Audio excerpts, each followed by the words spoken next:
A new investigative series from CBC Podcasts called Uncover, Escaping NXIVM.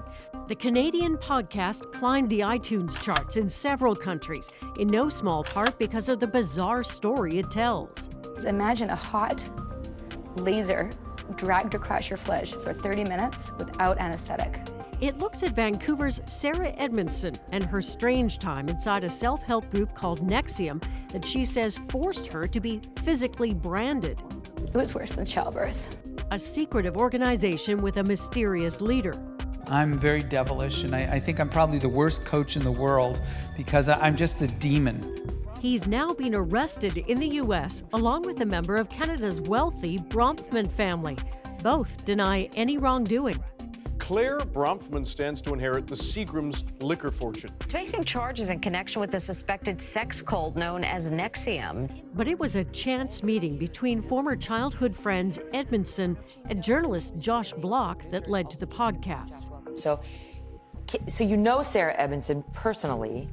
So what's it like investigating the life of someone you know?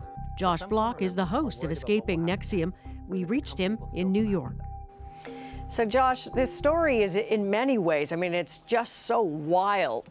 But I'm wondering what it was like for you to run into Sarah, someone you'd known as kids, you'd known for years, in fact, who tells you, yeah, for the last 12 years, I've been in something akin to a cult, and I've just gotten out because I have this weird brand I didn't want. What was your reaction? I was really shocked, I mean, floored. I knew that Sarah was part of this group. I knew that it was a kind of bizarre self-help group. I had no idea that women were being branded inside the group and just how complex the whole story was. And her story has now been the subject of the podcast that you've done that's been tremendously successful. But I'm curious, as a journalist, normally when we know someone who is a part of a story, we recuse. We stand aside and go, look, there's a conflict. I can't necessarily do this story without really feeling emotionally impacted. Why did you decide to go ahead with it and tell it yourself? I knew Sarah going back to daycare, and so we felt like I had access to something, to knowing her, understanding her, and trying to understand this story of how she got so drawn into this group that she ends up getting branded.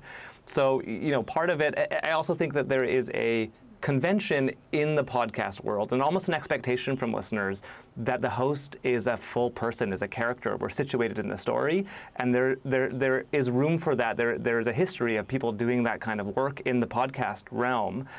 So it felt like the right medium to tell the story. There are moments listening to the podcast when, as a listener, you're thinking, how could she not have known, or how could she not have questioned this moment or this moment? And I think I hear that in your voice, too. And I just want to play a brief clip from the podcast. I want to try and step inside Sarah's brain and see how she experienced it. Why she kept saying yes to stranger and stranger things. And why she kept pulling in others. And why it took 12 years before there was a breaking point. What was it like for you to challenge her, as you do at the very end of the podcast, more aggressively than at earlier stages, and say, how could you have done this? How do you feel about the people you brought in?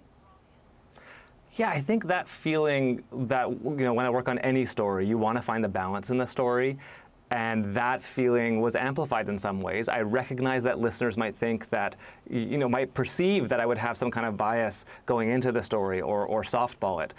On the other hand, it's really tough. I knew I had to ask these tough questions, and it is difficult, of course, if you know that it makes someone you know uncomfortable.